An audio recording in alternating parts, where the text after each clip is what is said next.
Hey, good morning, everybody. Welcome. Let people come over here for the next minute or two, and then we'll get started. And a lot of great feedback from people. I've been reading the comments on these. Greatly appreciate all the updates from you guys and recent thoughts. And again, I read through all of it. I try to reply to stuff that's interesting or necessary to reply to. So yeah, a lot of interesting feedback. But one piece of feedback that hasn't been that interesting has not been interesting for me. Some mentally ill woman sent me some late night emails or some evening emails. She sent them to my business partner also, a little bit different, but similar message, I guess. This mentally ill woman claims that she was channeling the spirit of my dead father. And what message did he have for us? Apparently, that he doesn't trust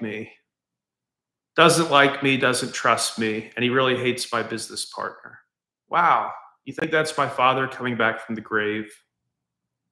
Uh, he was a big fan of me. We were very close, and at least several times, we talked about my business over the years. And he remarked how impressed he was with my business partner. Very impressed with her loyalty and standing by my side for years, even when the growth was not always obvious.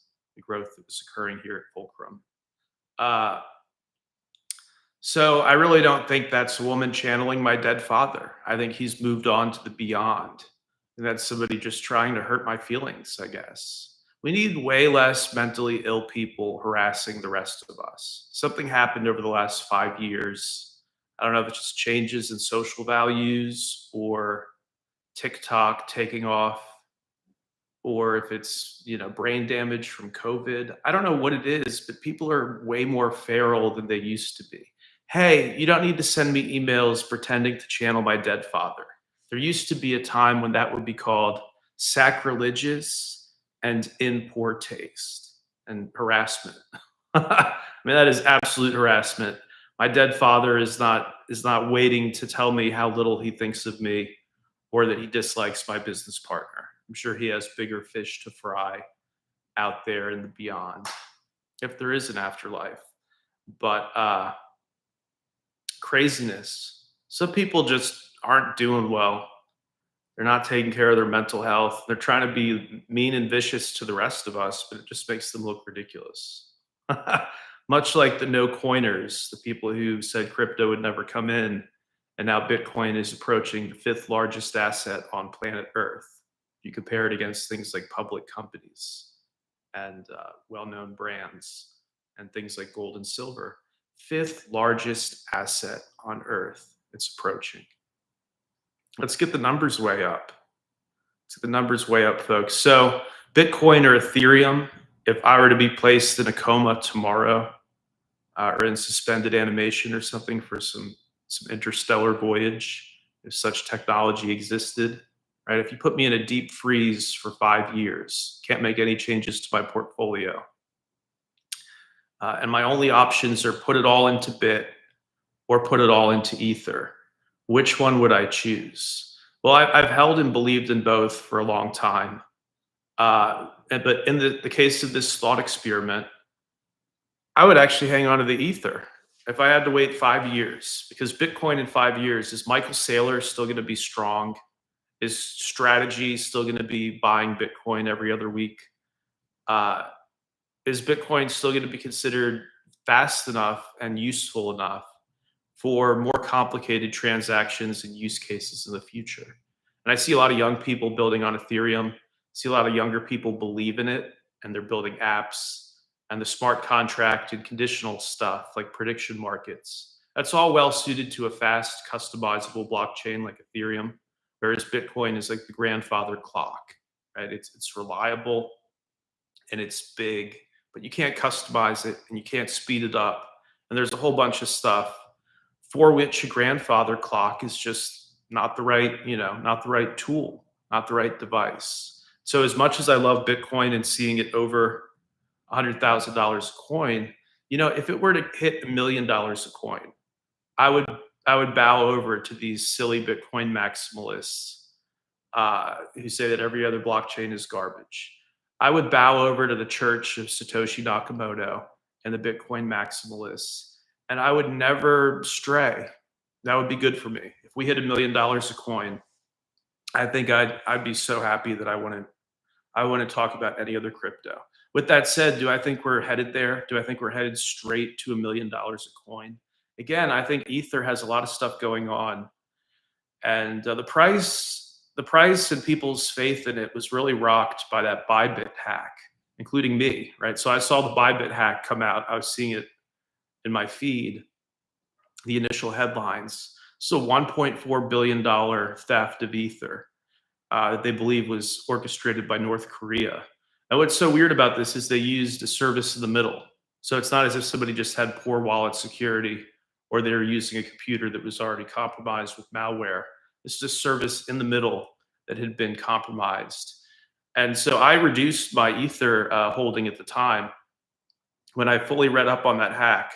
I reduced my exposure to Ether because I just thought, damn, this isn't good. If North Koreans can just hijack third-party services and then use that to grab your sacred crypto and to make fraudulent transactions that actually use your private key, that's not good, right? So I sold off some, and I think the market has recovered from that panic, and I haven't seen any similar hacks since of similar size or similar technique. So I'm moving back into a larger position on Ether.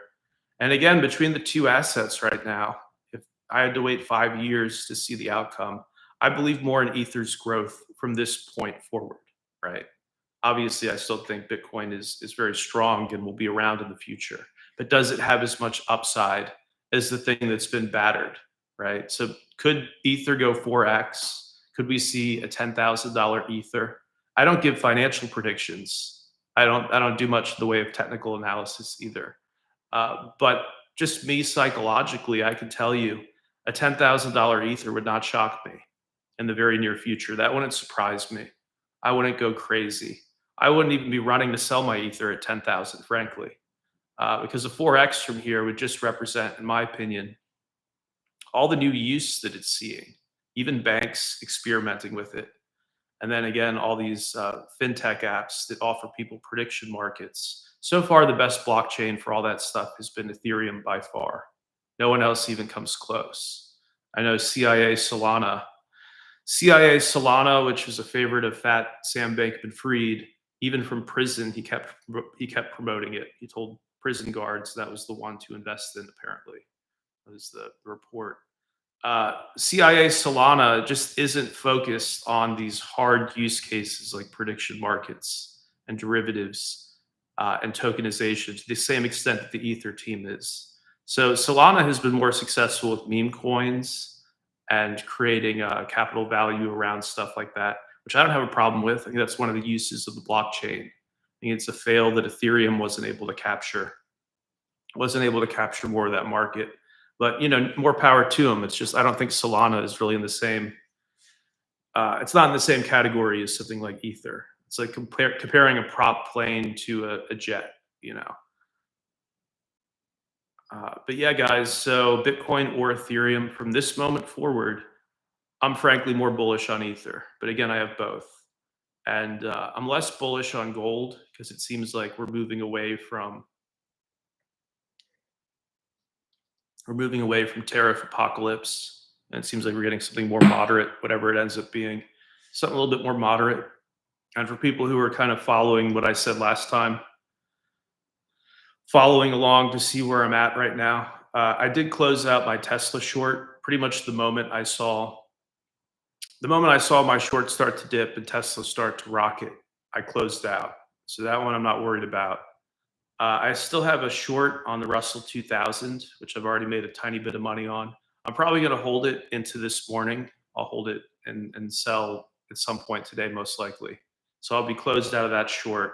And then I'll be neither short nor long on any stocks.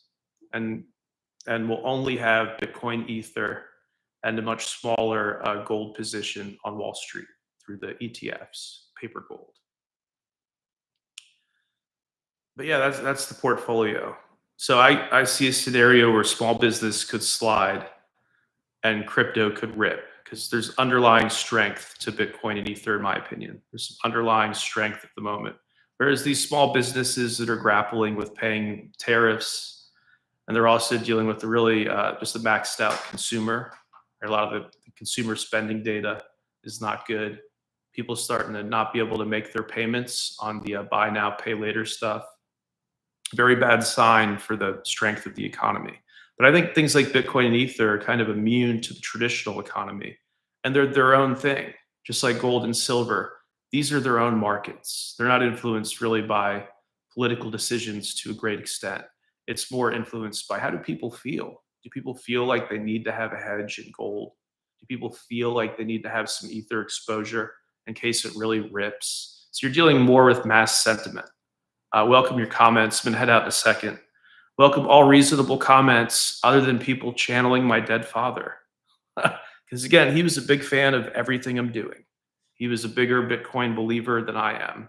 So to say that he, from beyond the grave, he wanted to tell me how much he hates me and that he doesn't like my business partner, sounds like that's somebody just sharing their own views rather than a divine or metaphysical union of any kind, you know.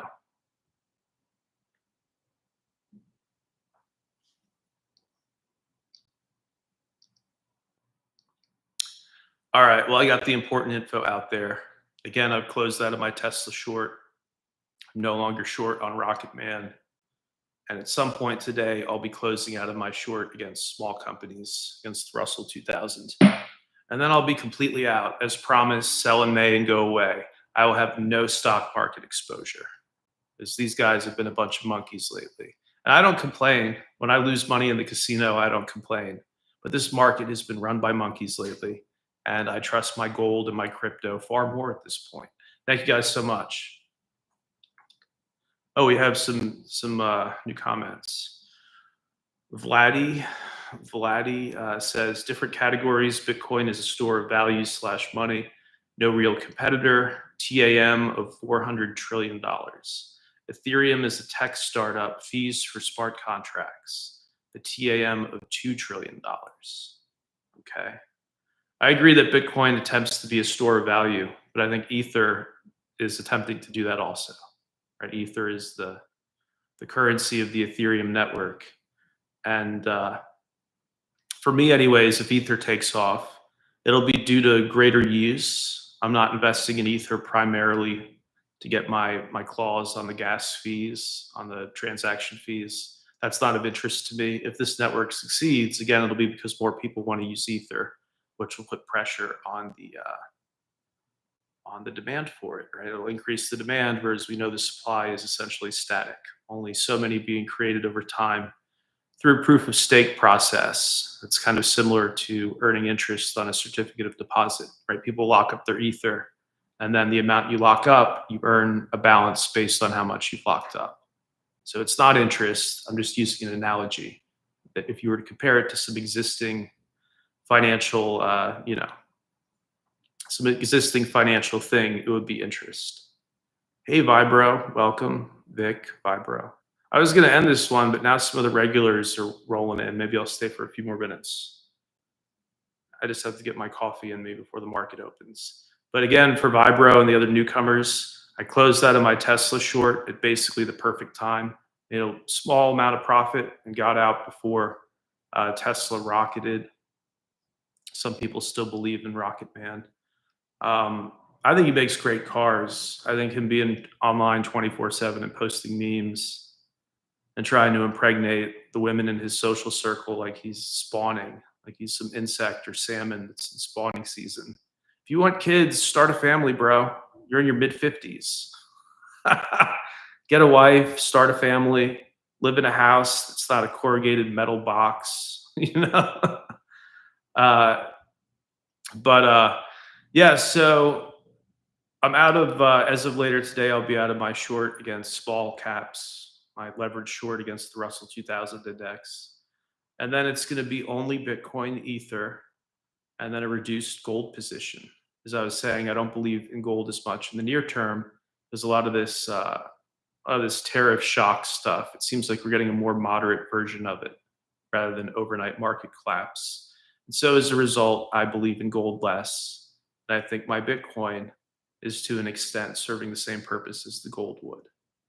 Um, Also, gold doesn't get the best tax treatment, not financial advice, but if you're holding a gold ETF and you hold it for more than a year and then you choose to sell some, at least in the United States, it's regarded as a collectible.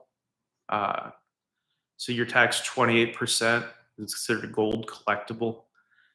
So you'd be taxed 28% versus 20% if we're the long-term gain on a usual stock or ETF, just the normal commodity. It's not regarded as a collectible. It would be 20%. So Bitcoin, for whatever reason, it doesn't get this collectible treatment. And the money in a Bitcoin ETF after a year, you'd pay the long-term capital gains rate, which would be up to 20%. You would not pay the 28%. So to me, that puts gold at a disadvantage. If I'm using gold and Bitcoin, it's basically hedges. It's basically places to park purchasing power. Whenever I cash out, if I do, it seems like gold is already putting me at a disadvantage. So thoughts welcome. But I've thought about that, and that's one of the reasons why I don't hold as much metal as I do crypto. We're in a different world than the Biden era. To have a White House that loves crypto is so different from December of last year, and so I'm willing to bet on that. And again, my biggest crypto bet at the moment, I'm going to be increasing my Ether holding because again, I think long term people are building on it. It is a rare currency that is used to do things on the Ethereum network, and the fact that it's not capped at 21 million coins. Bitcoiners love that. These autistic Bitcoiners, they love knowing the cap is 21 million. It'll never be more, 21 mil. But if you can just do basic math, Ether supply, it's not capped. There's no line of code that says no more Ether will exist than X amount, but it is rate limited, right? Just like people invest in gold because they've estimated how much gold is on the planet. And those estimates so far have been somewhat accurate. With Ether, you can be way more accurate because you can actually see how many new Ethers are being created each day through proof of stake, through that process I explained where you deposit some Ether. And then while you have it locked up, it's earning a balance as a reward for doing that, as a reward for securing the network. You're earning a balance on that. So to me, it's like it's way more rarefied air ultimately to hold a crypto that's used by people all over the world, as long as it reaches enough critical mass that people are actually using it. I don't want ghost coins. I don't want, Potemkin villages that aren't actually being used by people. I want the ones that are seeing a lot of economic use cases, the ones that are soaking up a lot of value. And so again, Ether, it's rate limited. They tell you how many new ones per day will be created. It's not the same as a cap, but it's like gold. It's like oil. They know how much oil they can pump.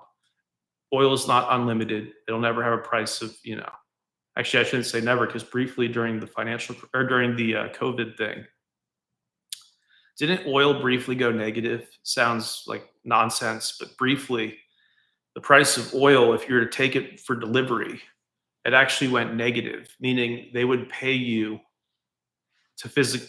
I'm trying to think through how this actually worked. I don't know if anybody actually did it, but again, briefly, the price of oil, at least on the screen, it went negative, meaning you could show up at a warehouse that has a bunch of oil barrels and they would pay you just to get rid of it, just because they have nowhere to store all the oil that's coming in. So that's pretty crazy to think about. But again, at one moment in COVID where the oil demand dropped so low, they were willing to pay people in theory just to get rid of the oil. Uh, but I don't see a similar situation with Bitcoin and Ether. I think as long as people are using these networks, as long as they don't get critically hacked, I don't see a drop down to zero. And so because of that, it's down in a similar class, I think, as things like gold and silver. Gold is hoarded by central banks. Silver really is not. For the majority of banking purchases, they don't buy silver at all. It's used more in industry, and it's collected in places like India, used in jewelry, but not the same demand as gold at all. Those are my thoughts. Thank you guys. Again, for the short term, I guess some more bullish on Ether than Bit, and I guess some more bullish on crypto than precious metals. But I reserve the right to change that at any time. based on new information, right? That's what I do, is just do the best I can with the information I have.